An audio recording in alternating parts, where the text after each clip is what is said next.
started, I heard something that I've been very, very familiar with for many, many years, and that may or may not be because I lived with functioning alcoholics for a really long Mm. time, and that was the cracking of what I thought was going to be a beer can. Tell me about it. What is it? I am 11 days, a full 11 days into sober October, or as other people are calling it, October, which I don't like as much, but sober October. And so I am having a delicious, very non-sponsored athletic brewing company, Upside Dawn. That's what it's called. Does it, I know I asked you this before, but I still don't understand. Does it taste like beer? This does, yes, exactly like beer. Okay, So the stuff interesting. I was drinking, I think on the air last time, that hop water doesn't taste like beer. It's like Okay. tastes like hoppy water, and it's good. It's very good. Hmm.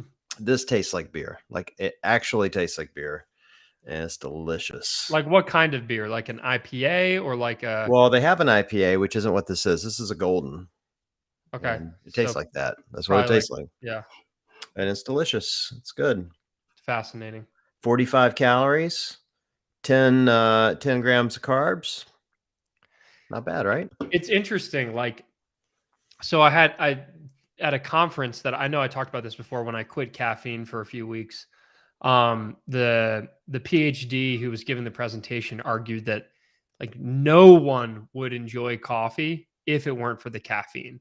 And everyone who says that they enjoy the taste of coffee, it was just an acquired taste that the addiction caused them to enjoy.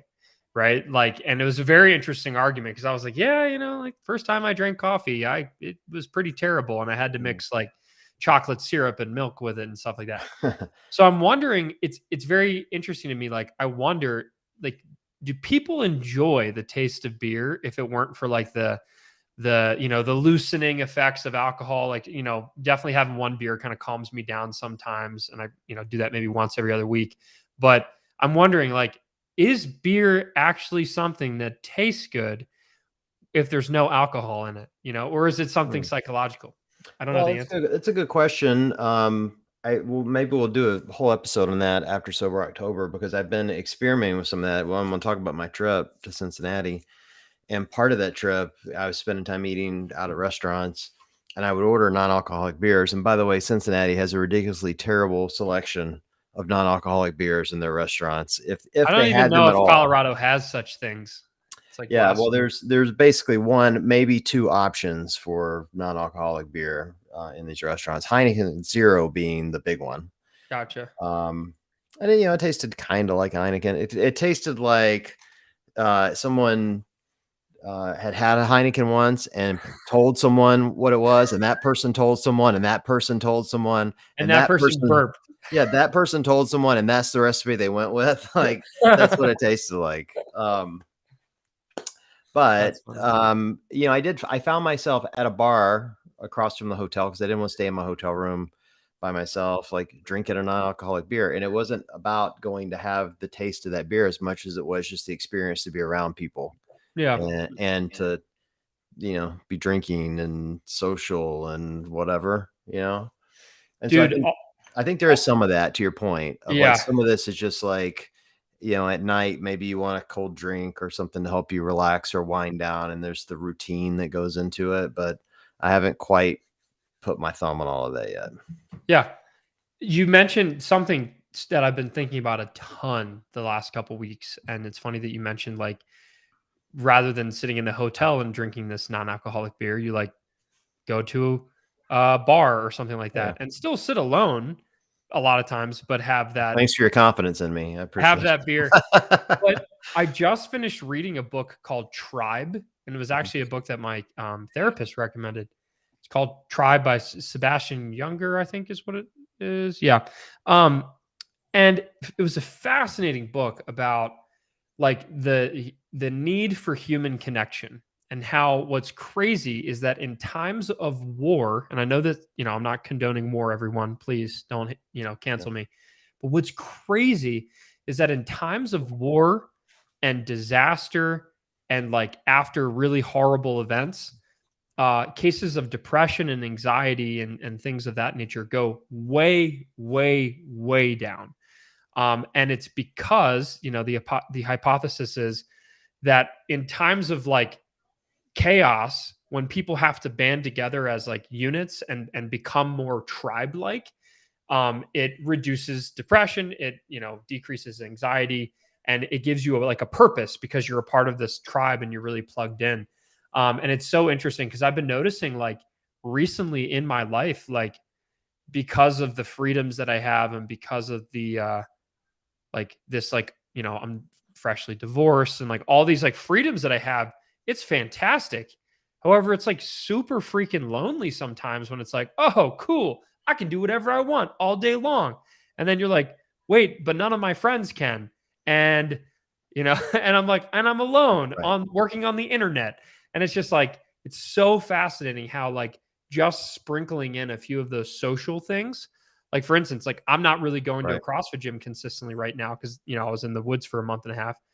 So like I don't have that community. And it's just like I realize that like how a lot of times these CrossFit gyms for people or sports or church or whatever, like that's the tribe that people get plugged into. And regardless of whether or not they think it gives them meaning, it really does because like you're a part of that social Right. society. So it's interesting, like when you're traveling, how important it is and how much you feel the pull to like, all right, I'm traveling. Well, I should go hang out around people because there's something that feels really good about that. I'm surprised you don't text me more often thinking, oh, I can guarantee John's alone. So let me message him, see what's going on in his life. Well, I put a poll on social media today on Instagram, or not a poll, hey, where should I live? Because I'm probably moving in maybe like April after Oh, I the saw open. that. You're moving to my basement. It's Yeah, good. and someone was like Ohio, and I was like, cool, that doesn't fit any of the requirements, but I'll definitely move into John's basement. So Be perfect, dude.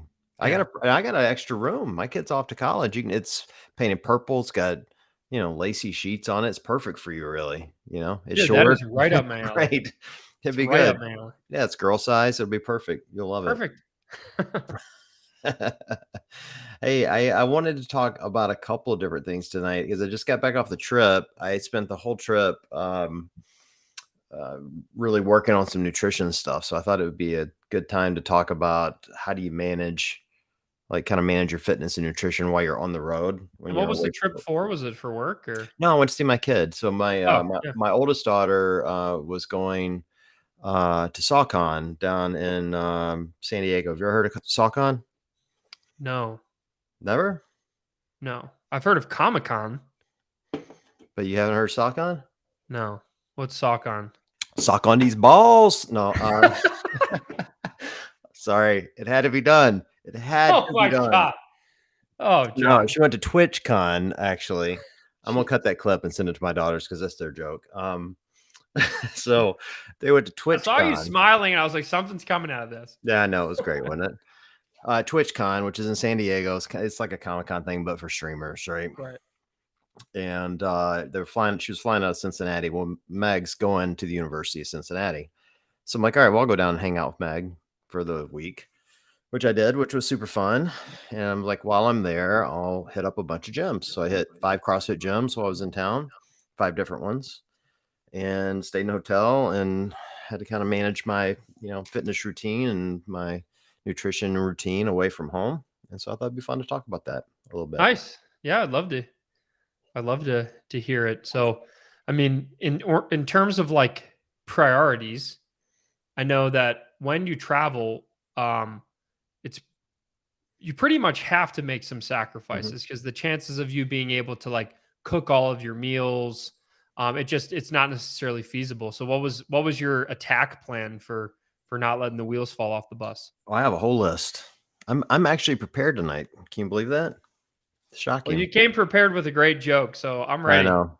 I know. I was very proud of that. I actually kind of was winging that joke. I wasn't sure you were going to say Saucon. I was just waiting for you to repeat it. If you weren't going to repeat it, I was just going to let it go. And I hate for a joke to die. Hmm. I hate it. Anyway, I walked right into it, and I'm yeah, sure you you have did. it on in your notes. You're like, make sure to say sock on joke. Yes, make sure. Um, well, look, I think the first thing you have to do, keep in mind, I'm going to use your line. There's a big range of if here, in the world of what you can do and what you can Right. afford. So, like, you keep in mind, like some of this recommendation. Not everyone's going to be able to do. You may not have the resources. So this is not a must do this or you will fail list. And I would also freely say I am not a nutritionist. I'm working with a nutritionist. It's a much different thing. Yep. So I think the first thing you need to do, if you have the resources, get a place that has a kitchen and a fridge. And if you can't get a kitchen, have a microwave and a fridge. But the fridge is almost non-negotiable. Like you need a place to actually, like, you need food where you're going to be. It will save you from cravings and cheap meals, and it'll help you when you go to your meal to make better choices and like so many different things. So I actually got lucky. I'm gonna give a lot of full disclosure here. Like, I didn't spend a lot of time researching how much the room would have, and I had all of it, like coffee maker, toaster, refrigerator, stove, dishwasher. Like, it was ridiculous. It was like being in a house. Dishwasher. Wow. It was crazy, dude. And I didn't do the dishes, but it had all of that. And I think that's a big win, is having, the capability to, prep your own food if you want to. It's a super big help. And then I think the next thing you have to do is either, and I did this, bring food with you, like your normal stuff. So like I have kind of a normal routine for breakfast that hits my macros. I have kind of normal snacks that fit with my macros. And so bring that stuff with you. And you can do both of these. When you get there, you can either make a trip to the local grocery store. Almost, Cincinnati has all of them, Kroger, Whole Foods, the whole 9 yards. Or, again, if you have the resources, Instacart, DoorDash, and Whole Foods will all deliver.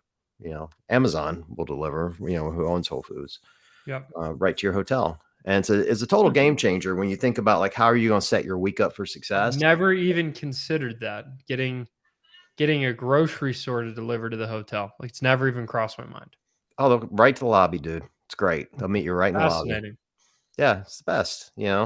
I feel like I would have better control, and I know it costs more, obviously, but I feel like I would have much better control buying groceries via an online platform than like roaming the aisles, because the aisles get me, man. I see that box of cinnamon toast crunch, and I mean, I can't resist it.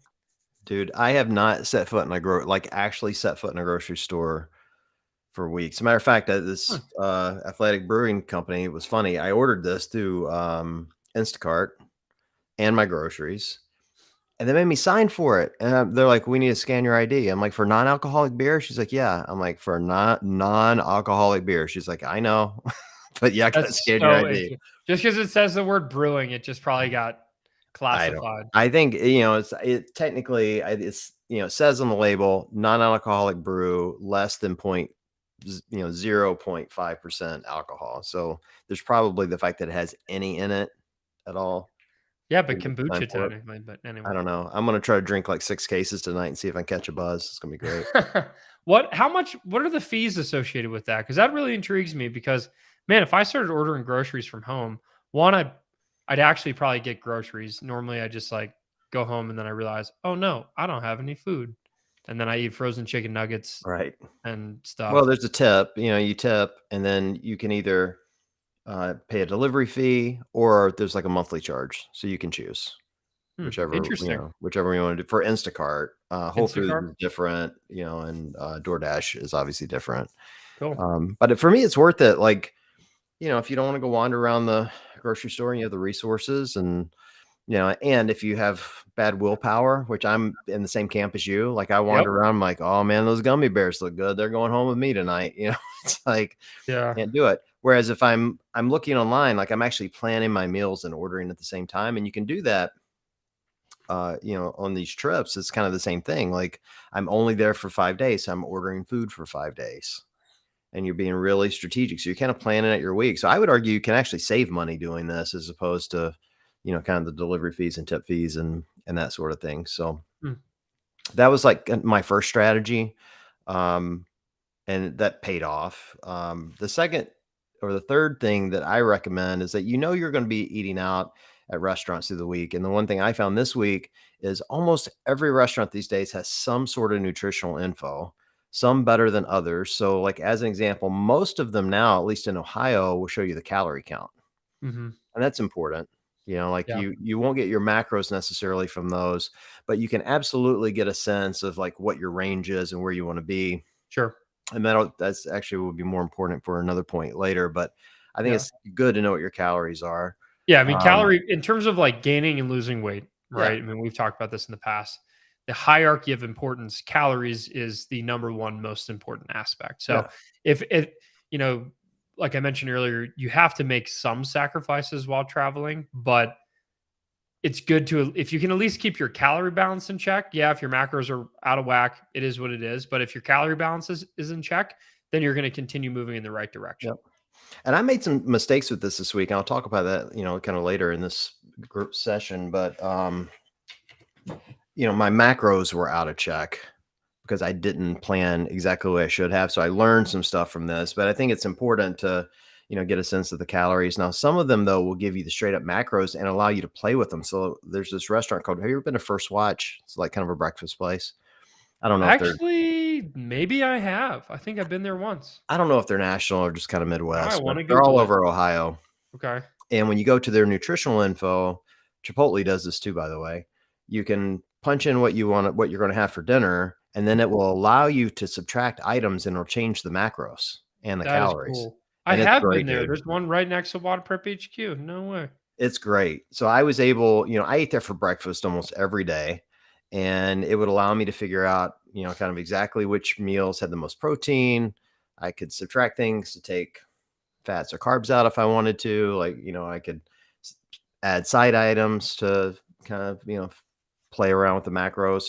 It was just important to be able to go in with a plan. And I think that's one of the most important parts about eating at restaurants is, if you go in without a plan, you often will make bad choices, Mhm. unintentional bad choice. Like, and sometimes it's intentional, but Yeah. sometimes you'll go, oh, that looks healthy. And I did, here's the test. So, I just throw it out as a test for everyone. Go look at the First Watch menu. Don't look at the macros. Just look at the names of the items. Pick the things you think are healthy, and then look at the macros and the calories, and you'll be shocked. Like I was totally shocked at some of the things. I thought, like, oh, that looks completely great, and I'd pull it up, and it's like, oh, it's an omelet. It can't be that much, and I'd hit it, and it'd be like 1,700 calories and 85 Mhm. grams of fat. It's like, Yeah. you know, which maybe will fit into some of you guys' macros, but certainly doesn't fit into mine. Right. So I think that's important. And then for me, the biggest one when eating out was one thing I learned this week, and this is where I made a mistake, is you have to lead with protein in all For cases. sure. Yeah. And I would, Especially if it's a nice lean protein. I mean, that'll yeah, help a lot. well, it's hard. Like, um, you look at these menu items, and I'm shocked at how most menu items, or at least I found over the weekend, most menu items actually lead with carbs or fats. And it's no shock why. Those are fats are the best tasting things, and carbs are the easiest to fill in, and Yeah, protein is probably the most expensive for them to produce. So, definitely. it's easy to figure that out. So, the kind of the quick change I made was, all right, I've got to look at steaks and chicken, and then make different choices around my side items to make it work, and make sure I'm getting big enough portions on the meat to make a difference. And the error I made in my packing and my shopping is I didn't bring my normal protein powder.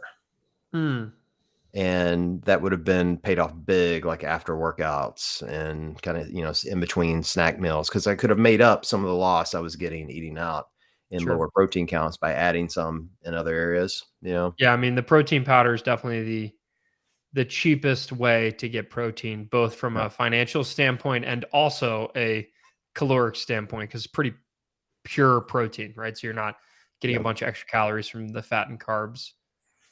Yeah. So what I ended up doing was like I would order. I'll give you an example. I was next door to this place called Butcher Butcher and Brew. Is that right? Butcher and Brewery, something like that. Butcher and Baker. I don't know. Butcher and something. Steakhouse. And normally like their steaks would come with cheesy potatoes or mac and Yummy. cheese or something. Mm, So I would get an 8-ounce filet, which is very lean and has kind of the right amount of leanness and fat to it, a lot of protein. And so the normal side, I substitute broccoli. yeah. And then I would still get carbs somewhere else. Like you're always going to find carbs. Always. Like it's hard to not find carbs somewhere, whether Yeah. it's a piece of bread that comes with it or, even if you get a small side of something. But I was basically made the rule for myself of, all right, I'm going to go meat, some sort of green vegetable, and then let the carbs take care of themselves. And they always did. Always. They Yeah. did. But, you just find them everywhere else. Yeah. It's not hard to do. I'm like you. I mean, like, I like to find, especially, and I'll be completely honest with people, like, nutrition for me and my activity level and age often just simply is like, am I eating enough? And normally I'm just like not even eating enough. So I just kind of eat what I want. However, when I'm trying to make, I would say, smarter nutrition decisions, especially when I'm on the road, and because I also love it, I always navigate to barbecue restaurants. And it's very easy to over consume at barbecue Mhm. restaurants, right? Because you got all kinds of delicious, tempting things like mac and cheese and things like ribs, most ribs are going to have way more fat than they even do protein. Well, even their green vegetables are cooked in fat back. Right, Yeah. right. But I would say that like overwhelming majority of like food choices, right? Barbecue restaurants, you can tend to do decently well. Um, I don't think a lot of them have very accurate nutritional, content, especially the mom and pop stuff. It's not like they're Right. going to be testing it. But like I'll go with a simple like barbecue platter where I'll get lean brisket, right? So that, you can normally order your brisket lean or fatty, or you get like smoked chicken, smoked turkey. Like those things tend to be extremely lean.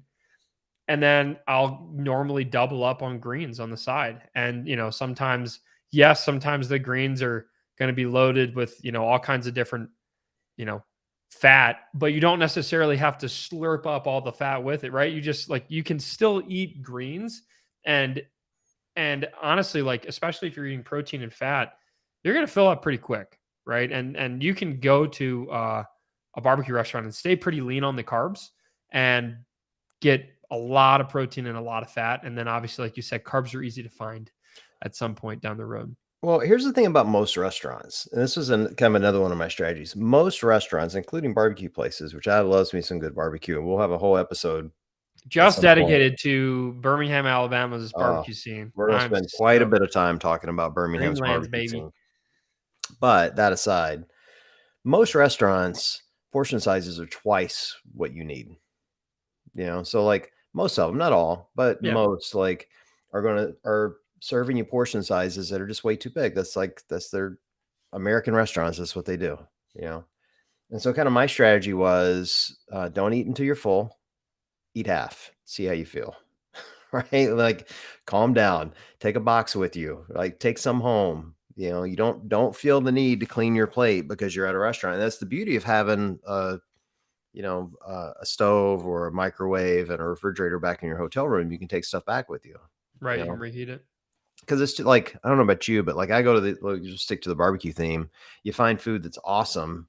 You just want to sit there and eat until you're ready to burst. Yeah.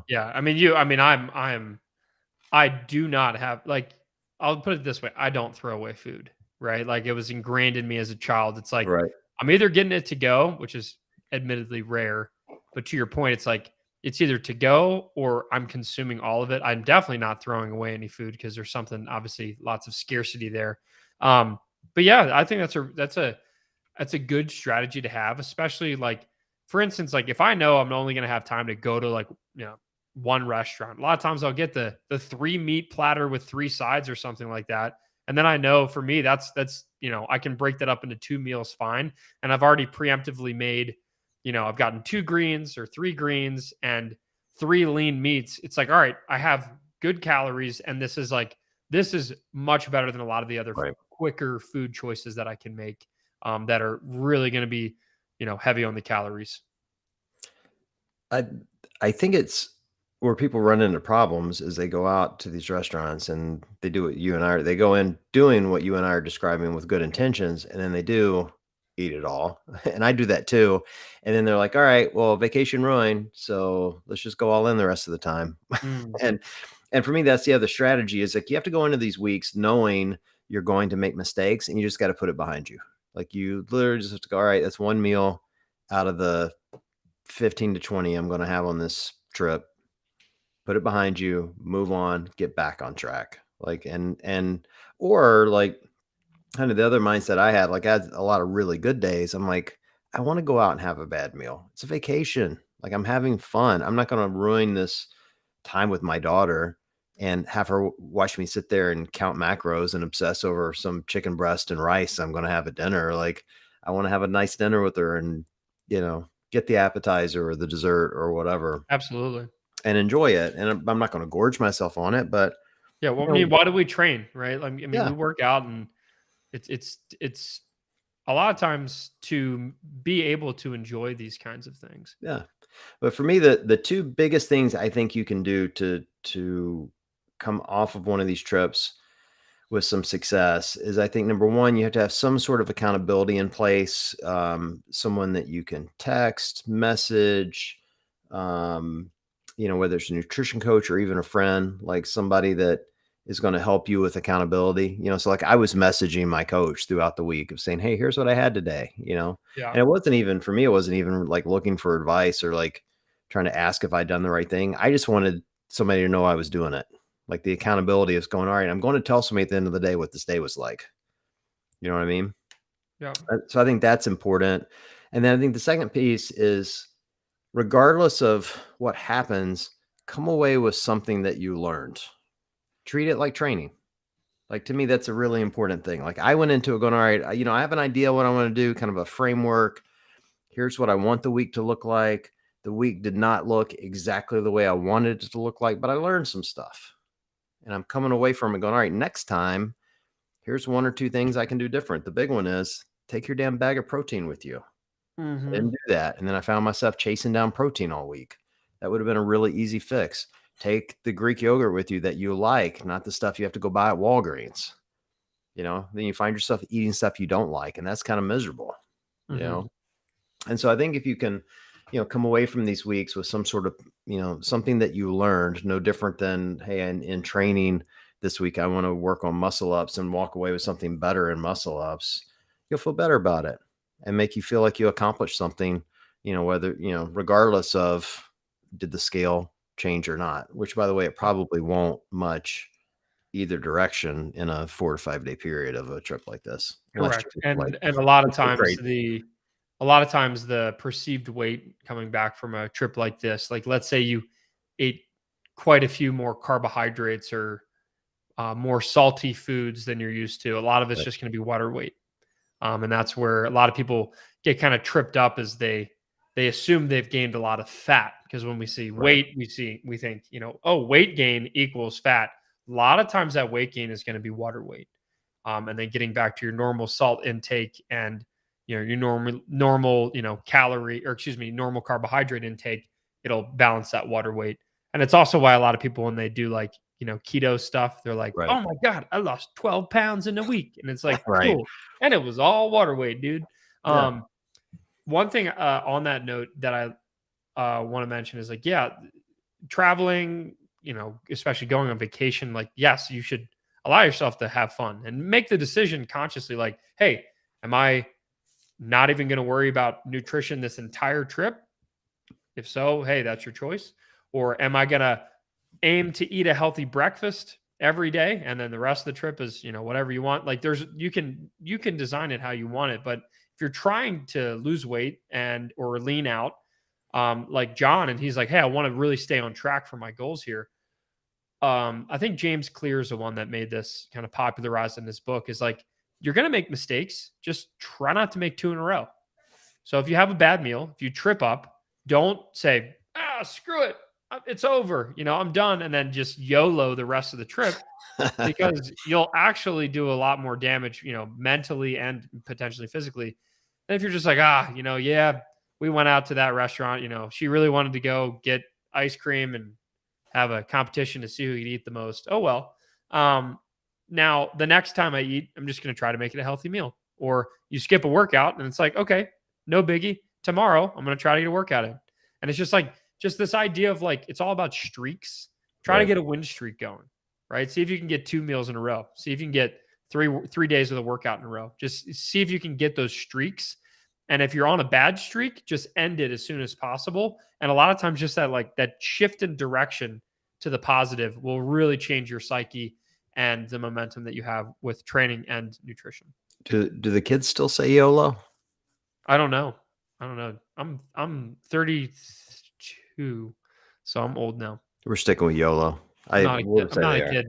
I have so much more gray hair these days from just aging, man. Woo. You know what else sucks about going on these vacations is that most, not all, but most hotel rooms have great bathroom lighting, and so you'll think you're doing really, like, you're in that bathroom like, oh, I look lean, I'm looking good, Snapping selfies. Yeah. Then you get home and you just look like a hot piece of garbage.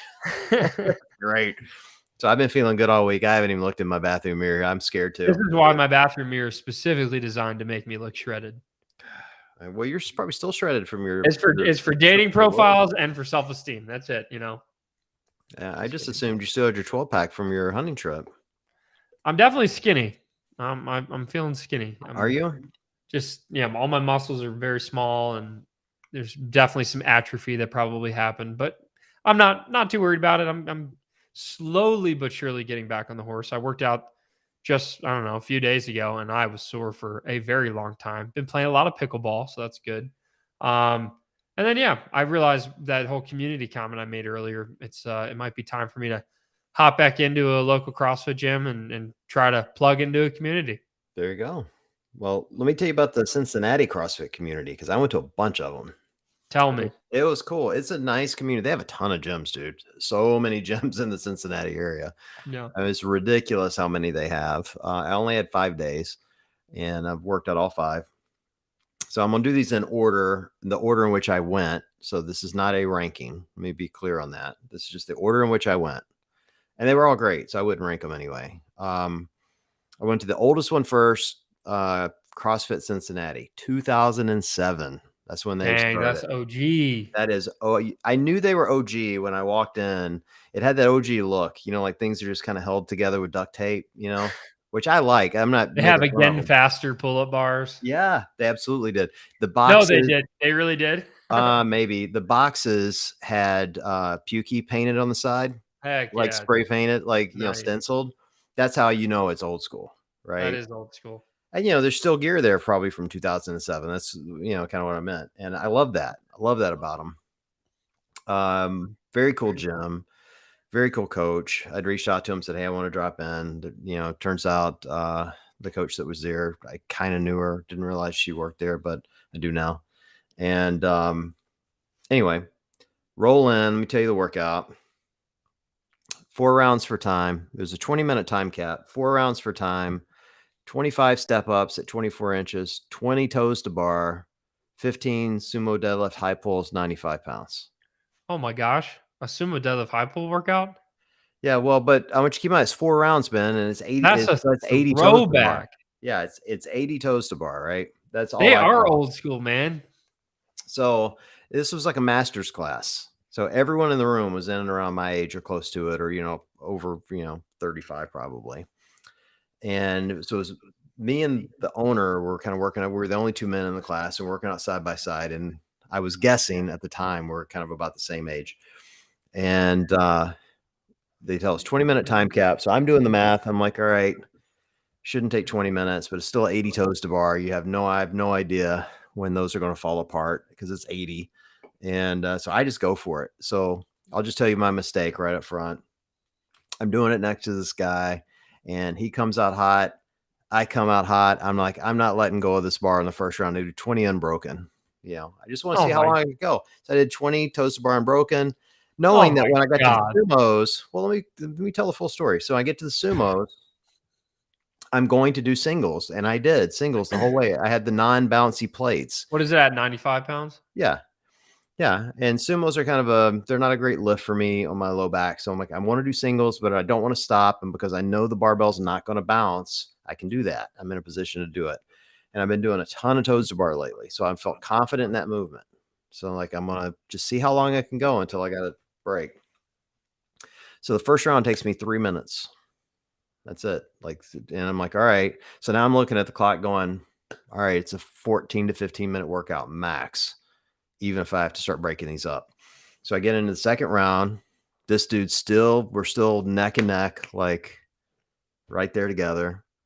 And second round, I do 12, and all of a sudden I'm in singles. I'm like, oh, I'm in for a bad time. Like I feel my whole Oh core. no. You know how that happens where your whole core is 12 like, and you oh, just like feel it crumbling. yeah. And he's still going. So at that point, he had a lead. Now, what you keep in mind, I'm looking at this guy going, I'm saying this humbly, like usually at my age, I'm the fittest 50-year-old in the room. So I'm like, this guy's going to break or fall apart at some point. If I had a narrator right now, he would be saying he And indeed that did is not, he indeed why did not fall apart. and that is why John Woolley that is when John Woolley was wrong. Yeah, that's when he realized he did not fall apart. And he didn't. He just kept going. Third round, it actually kind of came back a little. I want to say I got into the toaster bar. I want to say I did like 12, 3, 3, 2 or something like that. Kind of came back a little. And then in round 4, he had like a 5 to 7 rep lead. He still had me, and I'm just cursing under my breath. Like, damn it, like break, dude. He Just didn't say like, he didn't stay unbroken on the toaster bar, did he? no, but he was doing sets of Okay. fives the whole Okay. way, and he stayed ahead of me the whole Smart. way. Smart guy. And A he ended up beating. mature CrossFitter. Yeah, so he ended up beating me by like, I want to say 30 or 40 seconds when it was all said and done. So I go over to him afterwards. I'm just like in disbelief because this guy looks older than me. And I'm like, how old are you? And he's like, I'm 47. I'm like, thank God you're 5 years younger than me. I can justify this now. Justification. I win. Justification. He killed it. But really kind of a cool workout. And I did an 80 toaster bar. And I think my time was like 14:13 or something like Well, that. it's good to see that your toaster bar work pay off. If you Yeah. had to go do it again, what would your rep scheme be? If I had to do it again, I'd break that first round of 20, probably like 12 and 8. Probably, or 13 and 7. Like I would get a break there. It was that unbroken, because in the second round I had to break early. In round 3 and 4 I didn't. I was good for longer rounds. Yeah. I thought I would have enough break in the step ups and the sumos that my core would be okay, and I just didn't have enough time to recover. It's just faster than I anticipated. So Yeah. Personally, that workout, something like that. And granted, I'm very good at like toes bar. I think one of my favorite movements. I'd probably do 12-8 the whole time, but I still might even be tempted with the other movements in there, like kind of fatiguing you. And, it's kind of grippy too with the sumo deadlift high pulls. I'd be tempted to do something like an 8-7-5 or something like that. well, I agree. The sumo should be grippy if you're doing more than singles, but I literally did singles the whole way except for the final round. Yeah. And they were fast singles, like literally drop it, go, drop it, go. Yeah. Like there were no breaks, 15 without stopping, but they're all singles. So my Yeah. grip was okay. Huh. Cool. But really nice gym. I like an older gym. I like Yeah. my gym like I There's like my something women. about a nice old Um, gym. I know, right? They're just cool. Like any affiliate over 10 years is just cool. I don't know. That's all you can say. There's Second been one I so went much to, bloodshed and vomit. Like it right? just has a certain level of character. So many bad things have happened in that gym. You know it. So many, affairs. Yes. You know, Babies have been made, like so many things. just kidding. It's changed people's lives. There's Yes. much more positives than negatives. It was a very cool gym. I'm giving a high recommend to all 5 of these gyms. Yeah. Then I went to Comanche CrossFit. Okay. This place was in an old schoolhouse, like an old elementary school. Sweet. It looked like something out of a Scooby-Doo mystery. I am not kidding you. It was like the gym the gym itself was in like an old auditorium, like a middle school auditorium. So it was like, Yeah. had a stage. Yeah. I was with gonna say like has a curtains. little wooden stage in it. Yeah, had a wooden stage with curtains, but it has a basketball hoop, you know. And they had this thing painted up, and it That's was so cool, cool. dude. It was very cool. It was where you would like it. They the hallway. So once you come out of the auditorium, the hallway is like, I'm gonna call it 100 yards long, and at the end they have an archery target, and the Oh, heck yeah. dude sits in the hallway, and like there's arrows all over the place, holes in the walls. They're just in there practicing all the time. That is awesome. It was very cool. But it was so this place was cool. It was me and 2 other women, and I need to give them a shout out. I have their names here somewhere. But they knew you, Ben. They knew No you. way. Yeah, well, so let's see, their screen names, Holland Tolliver and Katie LaCastro. Okay. Awesome. Um, anyway, I get there and the coach introduces me to the only other athletes is there, and her eyes get wide. She's like, "Oh my god, I listened to Scale and Bell. How was Ben's trip?" You know, I'm like, That's awesome. I swear to God, that's how our day started, and it was a cool Amazing. workout. We did 7 lifts for load, 4 minutes in between each lift. It was a thruster, push press, push jerk, split jerk. Ooh, I like it. Oh, it sucks so bad. Like it doesn't sound that bad And yeah, until you had you, to do that unbroken, like yeah, that you can't put complex. the barbell down, Sweet. and you're increasing weight each time. Love it. And trust me, it like I was nowhere near my 1 rep max, and I thought I was going What to was your die. limiter there? The thruster, the push press, push jerk? It's really the thruster, probably, or maybe the push press Yeah. is really kind of the limiter I because was thinking the push press probably in that specific complex, that's probably where it's gonna be the hardest. I think it should be for most people. My wrists were still hurting, and I still have this little hand problem to some degree, and so the thruster was hard for me because I couldn't quite get the barbell where I wanted it, but it was hard, and that was actually the entire program workout. And so that's all we were supposed to do for the day, and when it was over, the young women, That's old school. yeah, I loved that, you know. But then they're like, the coach was like, "Hey, I'm gonna stick around. You guys want to stick around and do more?" And I'm an idiot, so I'm like, "Sure, I'll do another workout." I She's have a like, reputation to uphold. "Yeah, I have a long reputation of doing dumb shit. What are we gonna do?" She's like, "Well, I want to do a 20-minute EMOM."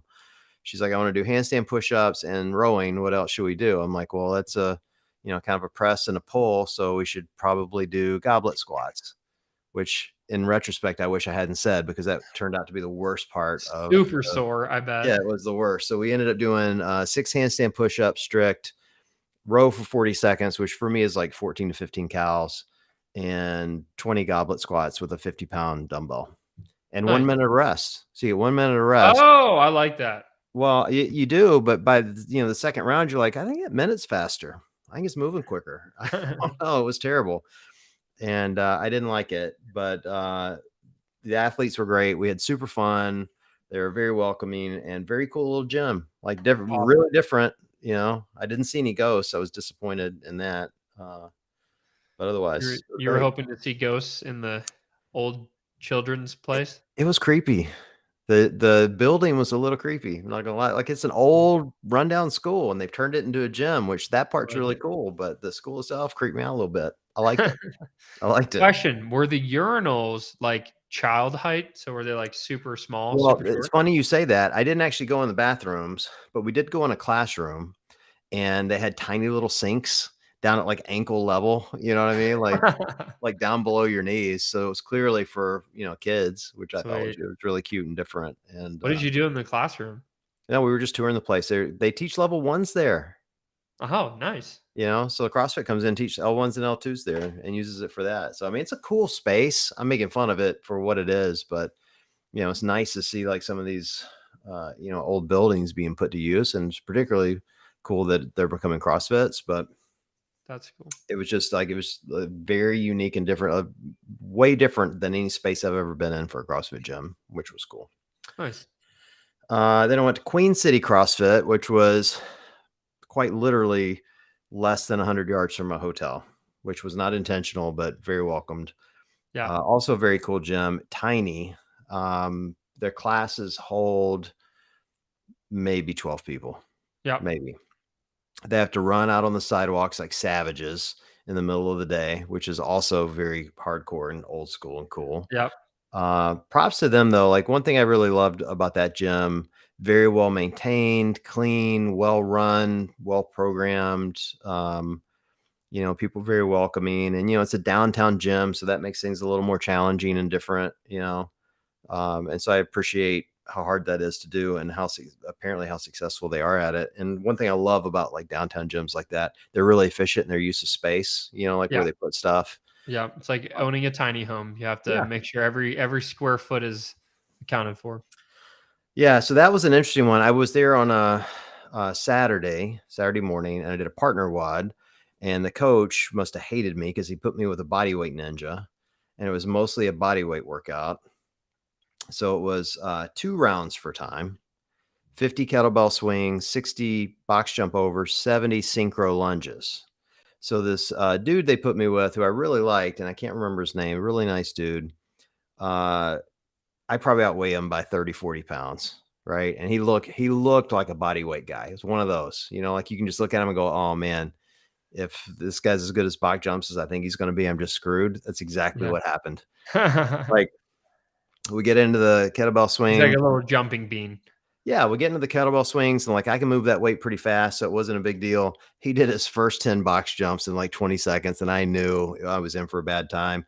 And then we get to and so I'm going hard to keep up with him. We get to the synchro lunges, and he gives me one of these. You can't even make this up. He doesn't even look at me. He just turns his head and starts doing lunges, so I can't break. And so we did 70 unbroken because I can't get him to stop. Nice. And then we do round 2, and we do 70 unbroken again until I feel like I've just been, somebody shoved their fist up my butt. Like it was terrible. Oh, but we finished in like do you 11. know what that feels like, John? Yeah, I do now. I do now. It hurt, dude. It really hurt. But Sounds terrible. We finished in a little over 11 minutes. I think we were the first to finish, and it felt pretty good. But it was terrible. I mean, here's the thing I love about partner WODs and what I liked about that one, and actually why I appreciated that the coach put me with this kind of body weight guy, is that you can always do more than you think you can, particularly when it comes to body weight stuff. And in a partner WOD, you will push much harder than you would on your own. There's zero chance I would have done 70 lunges. There's body weight lunges, but I wouldn't have done 70 unbroken. Not a chance. Yeah. Hey, look, here's my coach from Comanche CrossFit. Katie's on. Hey, Hi, Katie. Katie joined. Speak of the devil. Speak of the devil. We were just talking about you. Yeah, I wouldn't have done them on my own, but you have a partner and they're not going to break. So you just go for it, and I think that's one of the beautiful parts about CrossFit, and particularly partner workouts, is it makes you do more than you would normally do. Makes you work harder. That social pressure to perform and live up to the standards that your partner is setting. It's a very real thing. Yep. On the 4th day, I went to CrossFit Soto, or maybe called Soto Community Fitness. I didn't quite figure out which one they go by. It said CrossFit Soto on the wall in the gym, but their name on Instagram, Soto Community Fitness. So I guess it could be either. I worked out with a bunch of kids, just a bunch of children. It was great. This was the University of Cincinnati Functional Fitness Group. Ah, nice. Which, is where my daughter goes to school, and Meg knows at least one of their members. And they were nice enough to invite me to join them. And I was the oldest one in the room by 30 years, easily. And it was super fun. So first, let me tell you about the gym before I tell you about the workout. Dude, this was the most organized, clean gym I've ever seen. With college kids? Ever. Well, they don't own the gym, Ben. They're just training there. Like whoever owns this thing and runs it, like I'm telling you, dude, the most beautiful rack for the wall balls and a rack for the dumbbells and for the kettlebells. And was it all like custom stuff too? Yeah, or everything perfectly put away. Perfect amount of equipment to fill the rack perfectly. The room was huge, tons of gear. Everything's clean. The floors you could eat off the floors. Like this place was beautiful. Like, dude, I can't even eat off plates in my house. That's crazy. Dude, this was a gorgeous, well-run, very clean gym. Like I love that. Like love it. They also had a chalk bucket that was the Kool-Aid guy. You know what I'm talking, like the guy runs through the wall. Yeah. It's huge. Like I should have put a picture on the screen. Just a big Kool-Aid man, big chalk bucket. It was amazing. Nice. Very cool. And then they programmed a killer workout. So it was a 24-minute AMRAP, 50 wall balls, 40 dumbbell clean and jerks, 30 kettlebell swings, 20 reverse bodyweight lunges, 10 push-ups. Those last 2 movements are your only break, because the 50 wall balls were and the dumbbell clean and jerks. And I kind of chose the wrong weight. I was doing 50 pounds, and they were single arm. Yeah. But still, like it's a lot of work on the top end on the most amount of reps. What were you breaking your wall ball sets into? 10s. Okay. Yeah, for the most part. I mean, I think I had a couple moments where I dropped to 5s. Like I got through 3 rounds of wall ball. So I think maybe in that 3rd round, I might have had a couple of quick fives, but for the most Yeah. part, I was doing sets of tens. Okay. Um, for me, that wasn't the limiting factor. I chose a 50-pound dumbbell for the clean and jerks, which in retrospect was a little heavy. I probably should have maybe dropped it down to 40 or 35 or Yeah. 45 even. So I could have moved them quicker. I was doing sets of 5 on one, sets of 5 on the other, dropped for a little bit, So I paced it well, like it was fine. It was just a lot of work, Um, and it's fun. Like here's the problem with working out with kids. Like, so you get done, and this is the nicest group of young people. Like, I have so much faith in the future of the sport because every time I meet, younger people that are doing it, they're just like nice and clean cut and polite and just good people. But then when we're done, they're like, "Hey, what now? What are we doing? Like, what's next?" And I'm like, I'm gonna go nap for like 4 hours and try You not guys to do realize we die. just did a 24-minute straight Yeah, workout. I'm gonna try to not die. Can I just like not die now? You know? Uh, but and then Brienne, who's the coach for the moment, and she's goes to the school there, was like literally like walking around cleaning every little step we had made to make sure the place was spotless when she left. It was Or really else kind of she gets in trouble by whoever the owner is that is maybe, I don't running a know. tight ship. They do run a tight ship, dude. I'm telling you, like if you like a good clean gym, Soto's place to be, man. That Huh. place is spotless. Like Cool. real, and it's not like the others were bad. It's just like this one was like Right. There's hyper yeah. clean and organized, and like, it was very cool. I loved it. Um and then my last workout, which would have been yesterday, I went to CrossFit Illuminate, which is owned by Zach Watts. Do you know Zach, games athlete? Definitely sounds familiar. I feel like I've met him before. Yeah, I went to the games, I want to say 2 years ago. Yeah. Very cool dude. I ran into him. There was a competition downtown, and I stopped by and I ran into him there, and he invited me to come out to his gym. And it's outside of Cincinnati, so it's about 25 minutes outside of downtown. So it's a little bit of a haul out in Loveland, but totally worth it. Brand new gym, like they are really brand new. And this one, so it was also very clean, but That's something you don't see too much is like new affiliates anymore. I feel like I haven't yeah. seen a new CrossFit gym in a while. Yeah, it's fun to see though, because they're still hanging flags and stuff. Like they were Yeah. when I walk in, they had them all laid out. They're starting to hang stuff up. You could That's tell they cool. just like painted. Like it was really cool. Um, and this one was run like every gym I've ever been a member of. Like it's run by like a games athlete. Yeah. And of all the places I went, this is the one I got actually coached, like fixing some of my mistakes. No offense to the others. Like the others weren't really designed. Like I was dropping into like partner workouts and stuff where you wouldn't Sure. normally get kind of one-on-one coaching. This one, like Zach's coming over and was like, "Hey, you're clean, not so good, Willie. Let's work on a couple of things." Yeah. And he was right. But it was also programmed like a games athlete. So we did 7x3 squat cleans. You could do them in singles, you could do them unbroken, but full squat cleans, increasing weight. And so that was fun because I've not done cleans in a while because of my hand, and I got through them just fine. And then we did a 15-minute AMRAP. You'd like this one. This would be right up your alley. 21 deadlifts, 15 hang cleans, 9 push jerks, 200-meter run. Sound familiar, right? Yeah. It's like Like DT. I guess it's like a DT-ish. Yeah, RX was 135. I did it at 115. Mm-hmm. I wasn't going to attempt that foolishness at 135, mostly because I didn't want to do, like the limiting factor on that workout are the push jerks. Mm-hmm. And particularly after that How many volume, push jerks? Was it 9? 9, and you want to do them unbroken. Yeah. It's like, so I didn't want to do 9 push jerks, which I can do 9 unbroken at 135, but by round 3, you're kind of hating your life. And if you're going to get 4 rounds, you're definitely going to hate your life. And I felt like I could get 4 rounds in 15 minutes. So Yeah.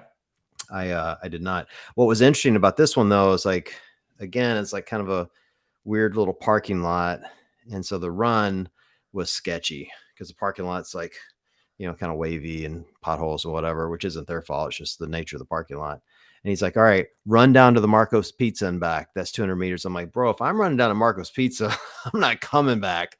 Like, you cannot send me down to a pizza place in my workout. Like, I can't do that, But that's what we did. We'd run down to Marco's Pizza and back. Cool. And it was good. I got the 4 rounds that I wanted to get, plus some deadlifts. And I got some really good tips from Zach around kind of the malfunctions of my clean that have happened since I haven't been cleaning much, Yeah, and it was good. it's good. So again, like the common denominator between all five of these though was that kind of what you mentioned earlier, like the people, the community, kind of that shared suffering, just the fellowship that you get. Like every gym I went to, everyone was the same in the fact that they were all smiling and laughing and enjoyed being around each other, and they're making jokes, and I don't know, like they just kind of accepted me as one of their own. Yeah. you know, It's so easy. It's so like I think the quickest way to get plugged in, and my game plan when I do move, probably in April to a new city, it's like the first community that I feel like I'm going to plug in with is that CrossFit gym. Wherever the CrossFit gym is, it's like I know I'm going to go there. I'll show up to a few workouts, and then you just start blending in and start getting to know people, and then all of a sudden you got friends, and then you know where all the good cheap yeah, meal food is. there you go. Are you going to leave Denver? You're going to leave Yeah, already? yeah. Probably in April. The lease here runs out, and I no longer own my house. That is my ex's now. And yeah, I'm probably gonna go for a change of pace because I just kind of want to live in a smaller city. Here, It's just like, you may give you a pro tip, tell you how to figure it out. yeah, All right, pick the 5 cities you're most interested in. okay, Then go to your Bumble app, plug in that zip code, see wherever you get the most matches, and that's where you go, baby. Boom, bingo. All right, done. I'll have to do it. Do you Right like now, how I think? How we my got mind Salida, works? Colorado, Pagosa Springs, Colorado, Durango, Colorado, Bend, Oregon, and then a few places in Utah getting thrown out there. Some Montana places, some Wyoming. We'll see. Who's got the lowest taxes? I That'd be my better choice. believe I'm checking that out. Yeah, wherever I think has that the rules out Bend, Oregon. yeah, I was going to say Oregon's off that list of all those. That's what made me think of it. You had Oregon in the middle of all these others. I'm like, But eh. if I find a way to not make any money, then Bend, Oregon is fantastic. Oh well, there you They go. have a sliding tax bracket. So if you basically don't make any money, you don't pay any taxes. So Well, good luck with that. Keep yeah, running the show with me, and that's likely to happen. let's That could go, be good. baby. Um, That could be good. but yeah, one thing I wanted to take a quick note of is like any coaches, when you have a drop in, I know it's difficult sometimes because I would remember some drop ins coming to my affiliate, and if I tried to coach them, there were some people who just like were like offended that I even like attempted to coach them because it's like, do you even know who I am? It's very, very strange. But as a coach and as an affiliate owner, that's not your problem. Like your problem is or your goal is to coach people the way you see best. So I really, really respect gyms that even, me coming in there, a lot of people are like, especially if they know WOD prep, they're like, oh my gosh. And I can tell they don't coach me at all. Right. Like Yeah. I can tell they're like, they don't say anything other than like, nice, because I think they might be afraid to give pointers. But I just want to, make it clear that regardless of who the drop in is, like, man, if I have a games athlete, and maybe not a games athlete, but if I have someone and I know they're really good at CrossFit, but I see them doing something where I think it could be some sort of inefficiency, I'll at least point it out. Be like, hey, I noticed you doing that. Have you ever tried it this way? And I really, really respect gym owners and coaches who are willing to take that risk. So don't be afraid to coach your drop-ins. Yeah, I would say of these 5, Illuminate was the one that quote unquote coached me that way. But to be fair to the other 4, um, the other workouts, it was felt more like I'm just going to drop in with my buddies. Yeah, and it You know what I probably mean? wasn't. I mean, it not all. I'm not saying you have to Yeah, coach, yeah. right? Like, just like if I see John, I'm not going to be like, I'm going to make sure that I correct something that John's doing, even if he's doing it totally fine. It doesn't make sense. It's like, It, you know, it was funny though.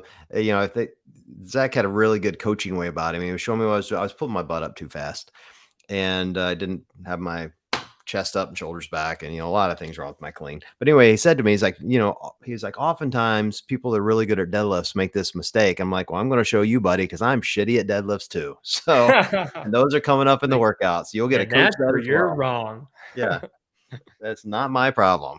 Wow, Yeah. he was able to. That's coaching right there. You're able to weave in a compliment while you're telling them their shit. That is fantastic. It was good. Yeah, it's a really good technique, actually. I appreciated, I always appreciate good coaches that can not only tell you, but he actually demonstrated it. Yeah. Like he had he walked over with a PVC and showed me what I was doing. And then, to his credit, came back and watched me for a couple more lifts and corrected it again. And then when I got it the third time, he's like, there you go. That's what you want to keep doing that. And it felt great. And it worked. Like it felt great. I messaged my coach here and said, hey, I did squat cleans today. And by then they felt really good. It's the first time I felt good doing cleans in some time, Nice. And I love dropping into different gyms because this is for everyone listening, including John and I. Like dropping into new gyms, you will pick up new coaching cues, new techniques, new drills. Like there's stuff that you've probably never been exposed to. And that's why I love traveling around and dropping into a bunch of random gyms, because sometimes I'm just like, holy crap, like that was an amazing drill, or wow, I've never even thought about it that way. So really, really love that. I just a couple more thoughts and then we'll wrap up here. What was interesting about all of these, or about my week, was I didn't know the workout in advance for any of the workouts. So I went in blind all week long, and I only did what was programmed. Whatever they told me to do, like I came in with no agenda. And so it's the first time I've done that in a while.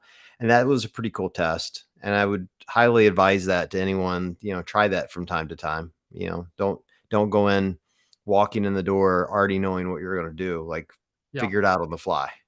I will admit, when I drop into places like foreign places, I do check the workout, because there's been like 3 times where I've shown up and it's like 1 mile time trial or like row 2,000 meters and that's it. And that just makes me angry. I thought about that. I'm a diva. I thought about that as something that could happen. But then there was other part of me is like, you know what? This week isn't make or break fitness for me. Right. I'm not It's coming in this it's certainly week. better than nothing, for sure. Yeah, I'm not coming in to change my direction for my Wadapalooza training or whatever. Like I'm coming in to see other people's gyms and how they program and how they coach and what it looks like, and to get the experience and just, to get some fitness on while I'm out visiting with my kid, For sure. and I knew, as an example, like I joked in the first gym, I'm like, all right, I just did 80 toes to bar. Guarantee you my next 4 workouts are going to have toes to bar in them. That's what I kind of thought would happen, Yeah. And I got lucky and it never did, but I did have back-to-back days where I had to do, lunges and, whatever there's like, multiple movements that I had to do kind of back-to-back, whether it was wall balls or kettlebell. It was Right. kettlebell swings and lunges back-to-back days, and I knew that would happen, but that's okay. And so, big recommendation for all 5 of these. I'll shout them out again. If you guys find yourself in Cincinnati, you got CrossFit Cincinnati, Comanche CrossFit, Queen City CrossFit, CrossFit Soto, and CrossFit Illuminate. All great recommendations on those gyms. Loved it. And thank you to all of them for letting me drop in. So Love it. Fantastic. Good stuff. Awesome. And then we need to run a contest. Pick a new home for Ben. So if you guys have an idea where you want Ben to live, Here are the requirements, everyone. These are very special. So about 60 minutes ish from fantastic snowboarding, especially if it's good backcountry. 30 minutes ish from amazing mountain biking. It's got to have a vibrant pickleball community. There has to be thing. There's such a thing. Oh my God, Denver is popping up. It's funny because I'm like, dang, Denver has all these things, but I'll get to it. So vibrant pickleball community. It needs to have access to hunting and fishing. So hunting is obviously a major part of my life. So especially if there's really good opportunities for hunting, especially being in state, like that's something like Utah. If you're in state in Utah and you're in state in Idaho, you're in state in a couple of these other states, you get really good access to good stuff. And if there's a body of water nearby, bonus points, because I do miss the water. That's something I don't have here in Denver very much. And then I think my last thing was like, it needs to be a city smaller than Denver, because I just realized like Denver is so big and there's so many things to do and there's so many different opportunities. I realized that like it's kind of difficult for me to like plug in, because there's just like so many different things to do and everyone has their own little groups and a couple of my friends have moved away recently. So I'm just like, you know what? Like, I feel like I would enjoy, or at least I want to try out living in a smaller town, see how that goes. So it needs to be a smaller town than Denver. How far does it need to be from SawCon? uh, very You just came far. to the show. If you just got to the show, you need to go back to the beginning to get that joke. So, Oh, all good right, times. dude. Well, this has been fun as always. Appreciate you doing this on a different night of the week since I was down in Cincy. Of course, I got to play pickleball for 2 more hours last night, so I Oh, appreciate well, you. there you go. That's good stuff. All right. Well, we will be back next week. For everyone listening, thanks for joining us. Make sure you find a home for Ben and send us a message, and so we can Yep. start talking about that on the air. And we will chat with you guys next week.